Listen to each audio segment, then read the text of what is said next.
palavras paroxítonas desapareceu também. O acento de taoísmo, feiura, feio do sem, afeta a sua pronúncia, nem a vida de ninguém. Vai ficar mais difícil de aprender, porque a gente já está acostumado com acento. O acento circunflexo não será usado mais nas palavras de grafia com os seus derivais. Abençoou o mago, corou, perdoe demais. O acento circunflexo de voo é desnecessário, porque você não vai pronunciar a palavra de outra maneira. Colocar acento circunflexo em creem, lei, dei, vem é um erro de morfologia, porque o plural já está indicado pelos dois S. De modo que se você usa creem com dois S, dispensa o acento circunflexo. 1000 anos de história. Os primeiros registros do português são do século XI.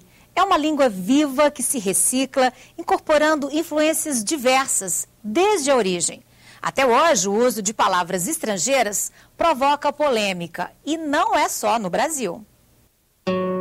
Estarei falando francês ou português? Nunca comi croquetes, por mais que me digam que são boas, só por causa do nome francês.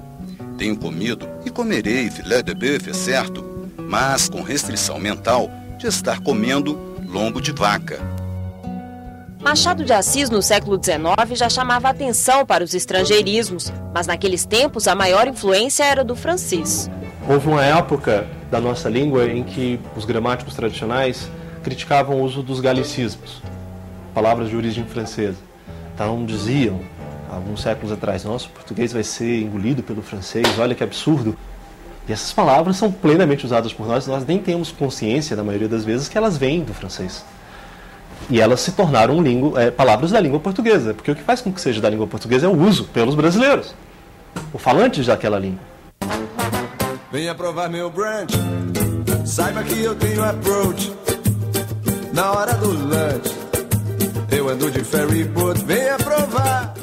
Mundo globalizado, hoje as influências são outras. O século XX assistiu à ascensão norte-americana. O inglês está nas ruas, nos equipamentos eletrônicos, nas lojas, no cotidiano das pessoas. Nós temos facilidade mesmo de receber esses vocábulos e nenhuma intransigência de rejeitá-las. O uso dos anglicismos é polêmico. A influência do inglês gera críticas principalmente em Portugal, o berço da língua portuguesa.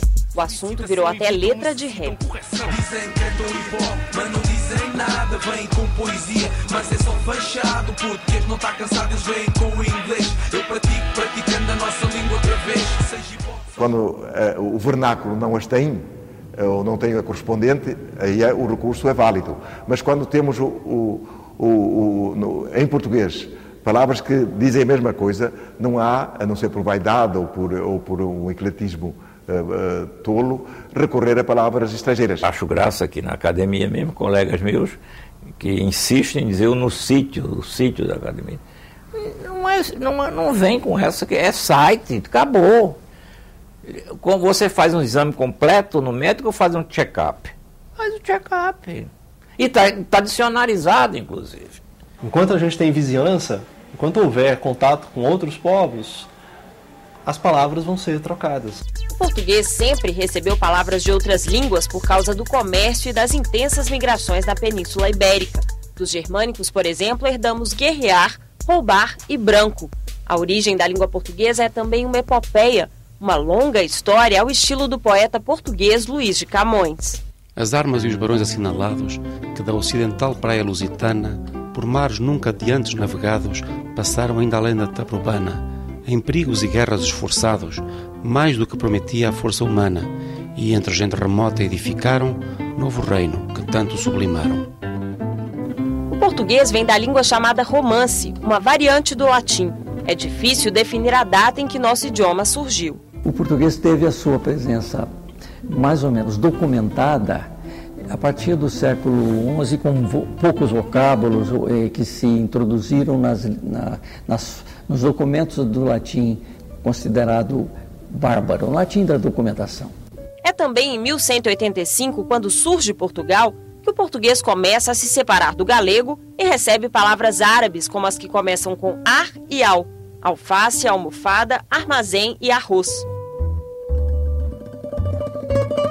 Na época das navegações portuguesas, a língua ganhou palavras como jangada, da Malásia, e chá, de origem chinesa. No Renascimento, incorporou termos italianos e gregos. Palavras castelhanas, como bobo e granizo, entraram no século XVI por causa dos 60 anos de união entre Portugal e Espanha.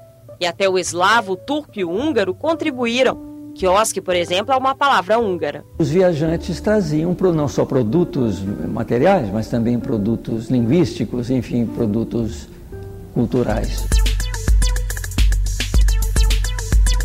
No Brasil, dos índios, o português herdou palavras ligadas à fauna e à flora, como abacaxi, mandioca, caju, tatu e piranha. Houve ainda contribuições africanas, como orixás, caçula, moleque e, claro, samba. Encontrarão o Brasil, nos trazendo a maior riqueza. A nossa língua portuguesa se misturou com tupi não brasileiro. Mais tarde o canto do medo ecoou. A seleção é natural. O povo é que vai acabar selecionando o que é necessário para a sua expressão, o que não é. É claro que nós não podemos deixar de fazer nosso trabalho de educação para a língua materna. Em mais 50 anos, nós estaremos falando uma nova língua que será uma mistura, sem dúvida, de inglês, chinês, francês, espanhol e português. Por aí. Uma única língua para quase todo o país. Em cada estado ou região, existe um sotaque peculiar. E o que explica a origem de tantos falares diferentes, de norte ao sul do Brasil? O Nordeste inteiro tem um sotaque só? O cearense, o paraibano, o rio-grandense, que é o potigão, a maioria é bem idêntico, né? Isso varia muito. O nordestino tem umas palavras assim, bem estranhas que a gente às vezes não entende. Mas essas variações locais não impedem que aquela região toda seja considerada como uma área dialetal brasileira, com algumas marcas. Que bichinho é esse? Então tem vários idiomas, a Bahia tem vários sotaques. Acarajé veio da África com o nome de acará. Como aqui no Brasil a língua é mais solta, se chama acarajé. O sotaque do Piauí, o pessoal troca muito o V pelo R. Lá vai chamar velho, chama rei, alguma coisa assim, entendeu? Vai dar, vai dar.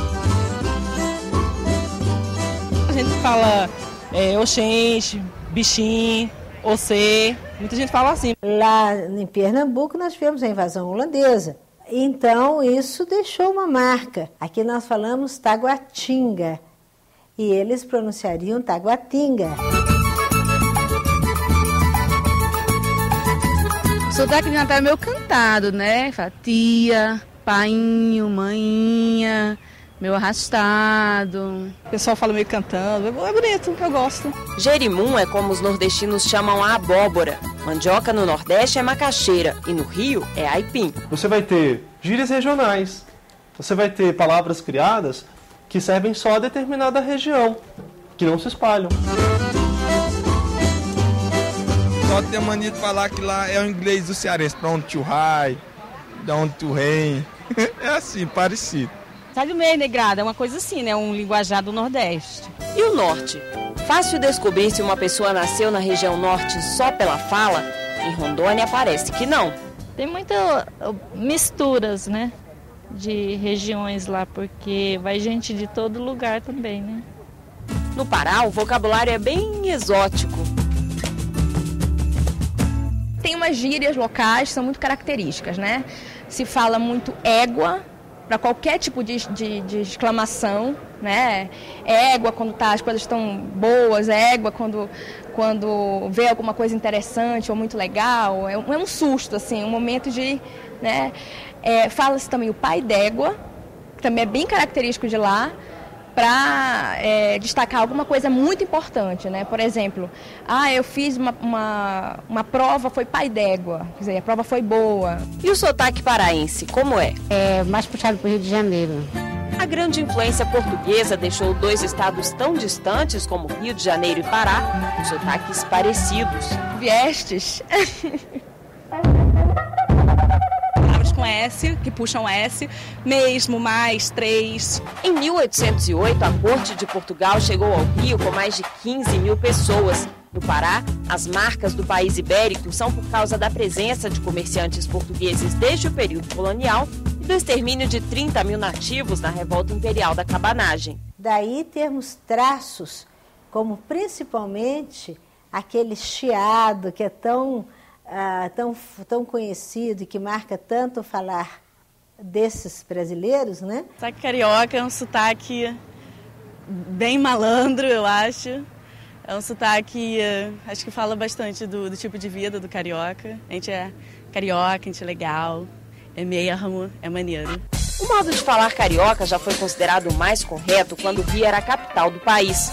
Hoje há quem diga que os maranhenses e os paraenses é que falam certo, porque conjugam os verbos como manda o padrão culto da língua. Eles, de fato, quando usam o tu, a segunda pessoa, o pronome tu, tendem a flexionar o verbo. E em outros estados, o tu é pouco usado, mas em muitos estados ele é usado e não sem a flexão do verbo. No Sudeste, o mineirês é fácil. Uai, trem, sou, nós vai, nós vem, cê sabe. Uai, sou. Uai, sou com muito orgulho. Vou comer um trem. Trem é uma palavra genérica que também se usa em Goiás. Serve para se referir a qualquer coisa. Tô com um trem nos olhos. Seu olho é grande.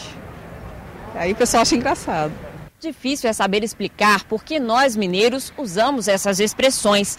Trem deve ser porque em Minas tinha muita linha de ferro. Só é senhor abreviado. Mineiro tem mania de reduzir as palavras. E se quem trouxe a ferrovia foram os ingleses, why vem do inglês why, W-H-Y, que significa por quê.